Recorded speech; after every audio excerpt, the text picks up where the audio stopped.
بسم اللہ الرحمن الرحیم نحمده ونصلیہ علی رسولہ الکریم اما بعد فاعوذ باللہ من الشیطان الرجیم بفضل بسم اللہ الرحمن الرحیم قال اللہ تبارک وتعالی فی القرآن المجید باللسان النبی الکریم صلی اللہ علیہ وسلم اہدنا الصراط المستقیم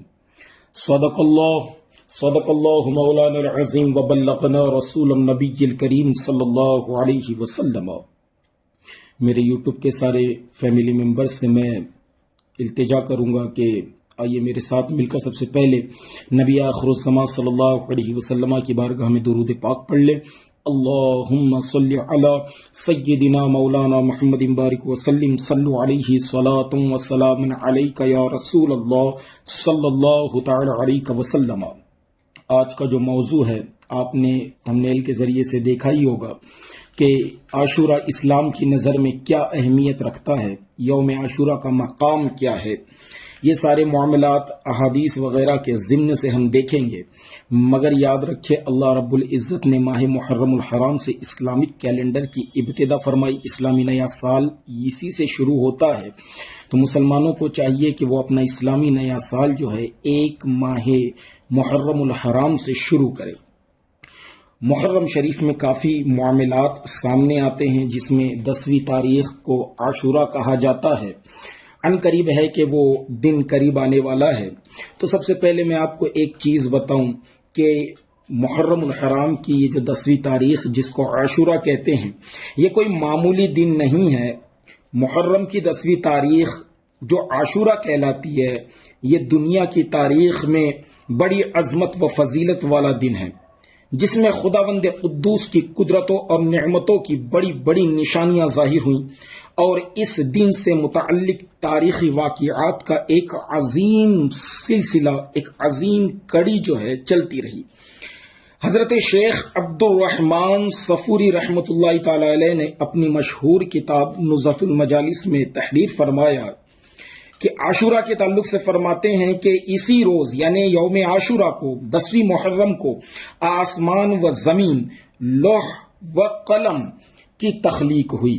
حضرت آدم علیہ السلام اور حضرت حوا رضی اللہ تعالی عنہ کو اللہ نے اسی 10 محرم یعنی یوم عاشورہ کو پیدا فرمایا۔ 40 سال بعد حضرت یعقوب علیہ السلام سے حضرت یوسف علیہ السلام کی ملاقات ہوئی، تو جس دن ملاقات ہوئی وہ دن بھی عاشورہ کا تھا، اور آپ کی بینائی واپس ہوئی وہ دن بھی عاشورہ کا تھا۔ اسی دن حضرت ادریس علیہ السلام آسمان پر اٹھائے گئے، اور یہی 10ویں محرم عاشورہ کا دن تھا کہ حضرت ایوب علیہ السلام صحت یاب ہوئے، اور حضرت یونس علیہ السلام مچھلی کے پیٹ سے نکالے گئے۔ یہی وہ 10 تاریخ ہے، یہی وہ عاشورہ ہے جس دن حضرت داؤد علیہ السلام کی توبہ قبول ہوئی، حضرت سلیمان علیہ السلام کو سلطنت عطا ہوئی، حضرت عیسیٰ علیہ السلام آسمان پر اٹھائے گئے، اور اسی روز قیامت بھی قائم ہوگی، اس کو بھی تحریر فرمایا گیا۔ ایک روایت جو غنیت الطالبین کی ہے، حضرت عمر بن الخطاب رضی اللہ تعالیٰ عنہ نے عرض کیا، یا رسول اللہ صلی اللہ علیہ وسلم، کیا اللہ تعالیٰ نے عاشورہ کے روزے کے ساتھ ہم کو بڑی فضیلت عطا فرمائی؟ حضور اقدس صلی اللہ علیہ وسلم نے ارشاد فرمایا کہ ہاں عمر بن الخطاب، ایسا ہی ہے، کیونکہ اسی دن اللہ تعالیٰ نے عرش و کرسی، ستاروں اور پہاڑوں کو پیدا فرمایا۔ لوح و قلم عاشورہ کے دن پیدا کیے گئے۔ حضرت جبرائیل اور دوسرے ملائکہ علیہم السلام کو عاشورہ کے دن پیدا کیا گیا۔ قیامت عاشورہ کے دن ہوگی۔ آسمان سے سب سے پہلے بارش عاشورہ کے دن ہوئی تھی۔ جس دن آسمان سے پہلی مرتبہ باران رحمت یعنی بارش نازل ہوئی، وہ دن بھی عاشورے کا دن تھا۔ اس کو بھی غنیت الطالبین کے صاحب نے تحریر فرمایا ہے۔ یہ بڑی بابرکت چیز ہے اور بہت بڑا دن ہے عاشورے کا۔ اسی کے تعلق سے حضرت امام غزالی رحمہ اللہ، چونکہ بارہا لوگ یہ سوال کرتے ہیں کہ اس دن کیا معاملات مسلمانوں کے ہونے چاہیے، تو اس کی فضیلت تو میں نے بتا دی، چلیے دیکھتے ہیں کیا معاملات مسلمانوں کے ہونے چاہیے۔ امام غزالی رحمہ اللہ، ٹھیک ہے، امام غزالی ایک مجدد ہے، اور آپ کو بڑی اچھے سے پتا ہوگا کہ مجدد وہ شخص ہوتا ہے کہ is an Islam term of one who brings renewal to the religion according to the popular Muslim tradition. It's referred to a person who appear at the turn of every century of the Islamic calendar to the review Islam. مجدد، یہ بہت بڑا مقام ہے۔ امام غزالی رحمہ اللہ نے شب عاشورہ کو بڑی فضیلت و برکت والی رات فرمایا اور اس رات میں کثرت نوافل کی خاص تاکید فرمائی کہ اس رات میں کثرت نوافل کیے جائیں۔ حضرت عبداللہ ابن عباس رضی اللہ تعالی عنہما نے فرمایا کہ عاشورے کی رات میں 4 رکعت نفل اس ترکیب سے پڑھے کہ ہر رکعت میں الحمدللہ رب العالمین سورہ فاتحہ کے بعد آیت الکرسی اور ایک بار سورہ اخلاص یعنی قل هو اللہ احد، ٹھیک ہے، آیت الکرسی ایک بار اور قل هو اللہ احد سورہ اخلاص 3 بار پڑھے اور نماز سے فارغ ہو کر 100 مرتبہ سورہ اخلاص یعنی قل هو اللہ احد پڑھیں، گناہوں سے پاک ہوگا اور بہشت میں بے انتہا نعمتیں حاصل کی جائے گی۔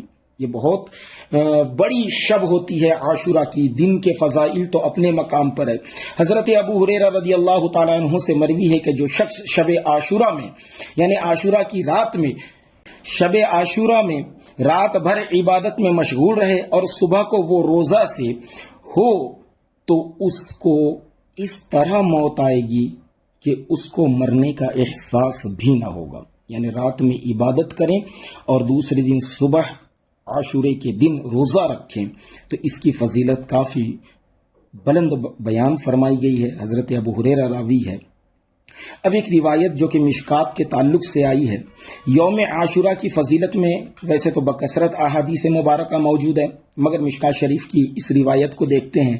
سیدنا حضرت عبداللہ ابن مسعود رضی اللہ تعالی عنہ سے روایت ہے کہ رسول خدا صلی اللہ علیہ وسلم نے فرمایا کہ جو کوئی عاشورہ کے دن اپنے اہل و عیال پر نفقہ یعنی خرچ میں وسعت کرے تو اللہ تعالیٰ اس پر سارا سال وسعت فرمائے گا، یعنی اللہ تعالیٰ جو ہے اس کے سال بھر کے رزق میں وسعت فرمائے گا، برکت عطا فرمائے گا۔ حضرت سفیان ثوری رحمت اللہ تعالیٰ علیہ نے اسی حدیث مبارکہ پر فرماتے ہیں کہ جب ہم نے اس حدیث مبارکہ پر تجربہ کیا تو ہم نے ایسے ہی پایا جیسے حضرت عبداللہ ابن مسعود نے سرکار سے روایت کی ہے۔ اس کے دوسرے دن روزہ رکھا جاتا ہے۔ روزے کے تعلق سے بھی احادیث کثرت سے ہے۔ 10ویں محرم یعنی عاشورے کے دن روزہ رکھنے کی بڑی فضیلت ہے۔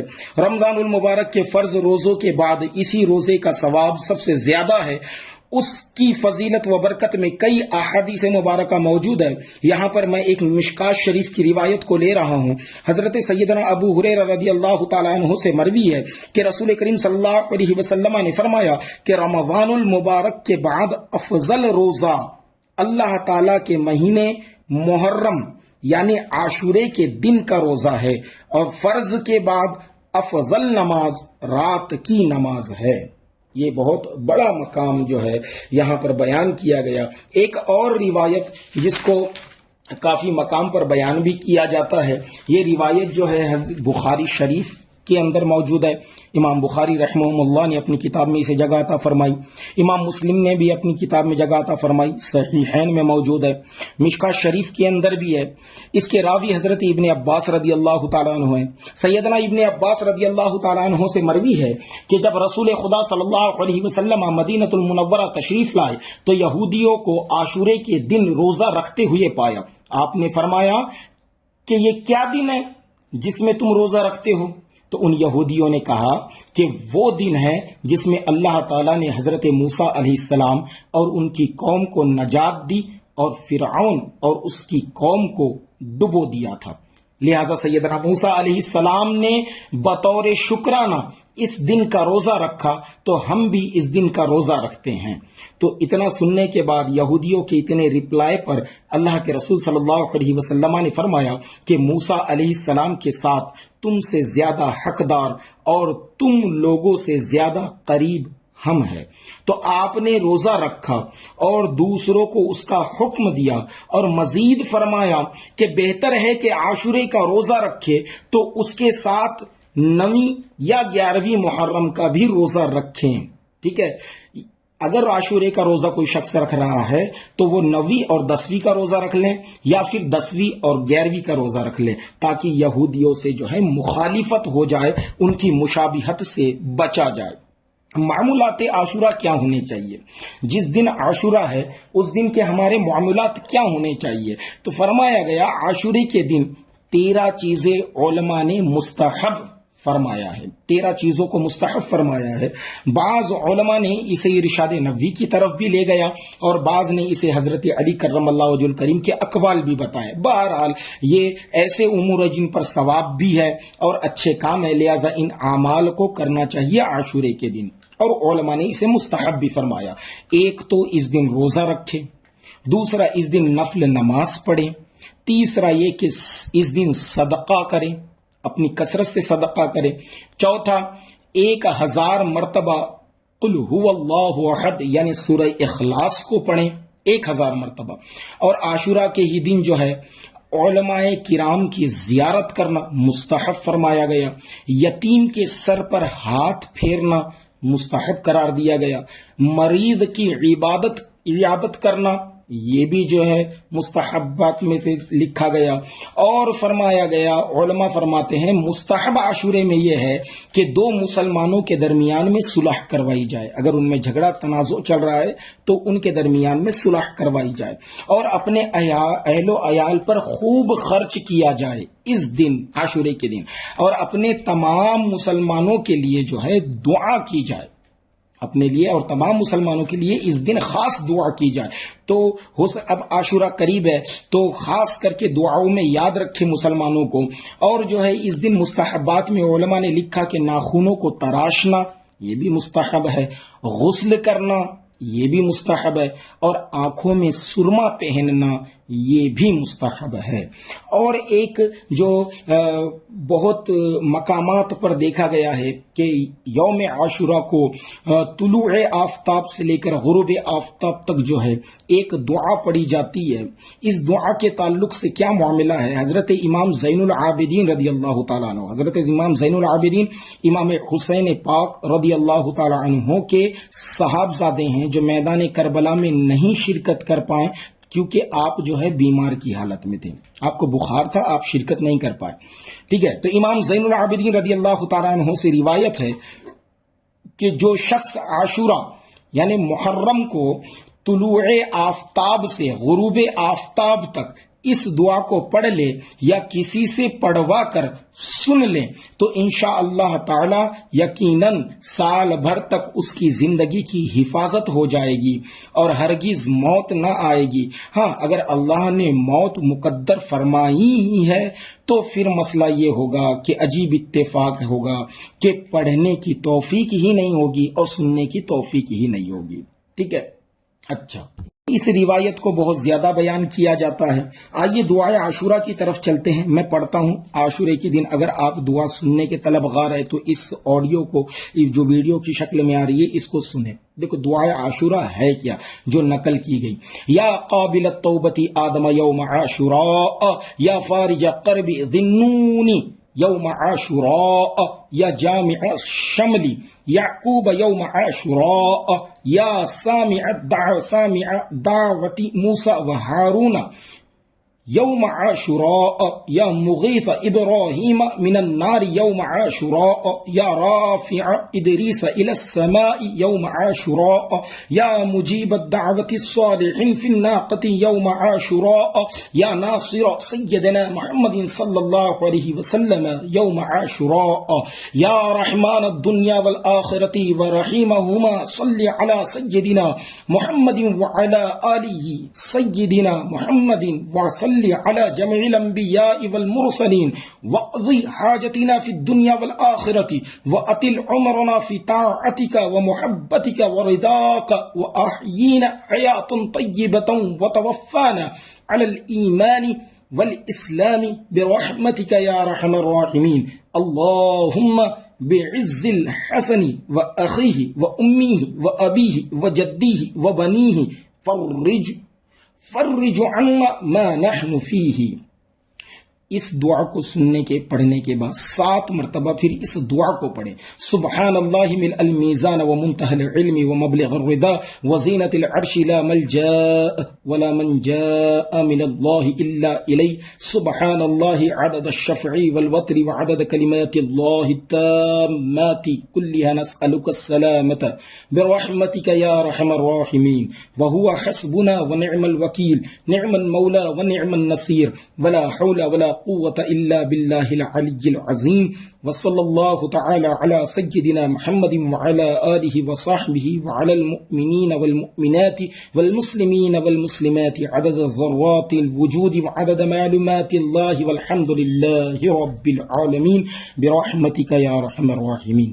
اس دعا کو پڑھیں. جو اول دعا بتائی گئی اسے ایک بار پڑھیں اور جو ثانین دعا بتائی گئی ہے اسے 7 مرتبہ ذکر کریں یا کسی سے سن لیں. یہ زیادہ بہتر ہے. قریب ہے کہ عاشورہ آنے والا ہے. اس دن جو ہے نوافل کا اہتمام کریں, خوب صدقہ کریں, خود بھی کھائیں, اپنے اہل و عیال کو کھلائیں, روزہ رکھیں اور خوب اہتمام فرمائیں. وما علینا الا البلاغ وآخر دعوانا الحمد للہ رب العالمین.